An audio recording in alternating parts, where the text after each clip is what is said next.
According to a recent report from Public Citizen, the weapons industry, right, the military-industrial complex weapons industry, has poured $10.2 million into the campaigns of both Republicans and Democrats so far in this 2022 election cycle. $10 million, $10.2 million. Do you know what their expected rate of return is for this investment? Well, the report, the good people at Public Citizen crunched the numbers, and they found out that if, of course, we end up passing President Biden's $813 billion military budget for the year, along with the extra tens of billions that both the House and Senate have said, let's just give them more because, hey, we love these guys. If that passes, and of course it will, these weapons manufacturers who donated $10 million will end up receiving a 450,000% return on their investment.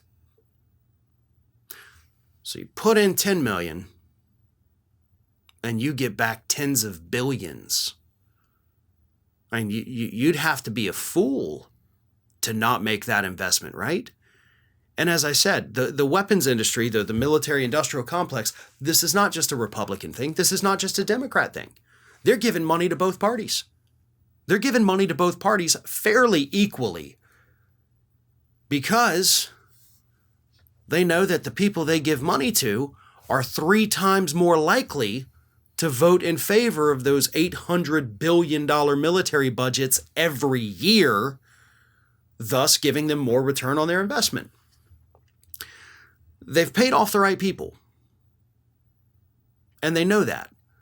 And $10 million, for an election cycle split among, all the members of the House and the members of the Senate who are running this year, that's a tiny drop in the bucket for these multi-billion-dollar industries. They spend minimal and they get back more than any other industry in this country from the federal government. And the fun thing for them is they get it every single year. The military budget has increased every single year.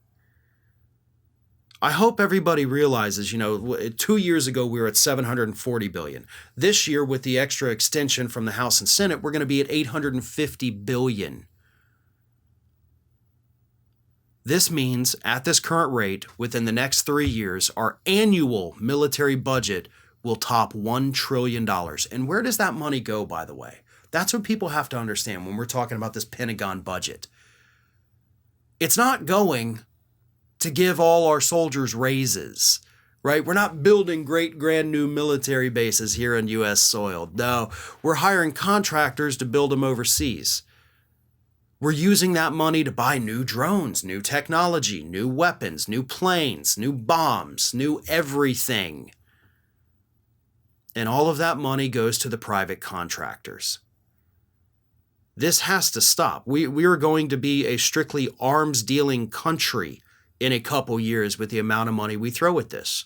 And as per usual, nobody asks, how are we going to pay for it? That's only if you want things like universal health care do they ask how you're going to pay for it. Nobody bats an eye as we approach $1 trillion a year for the weapons industry, which is exactly what the military budget has become.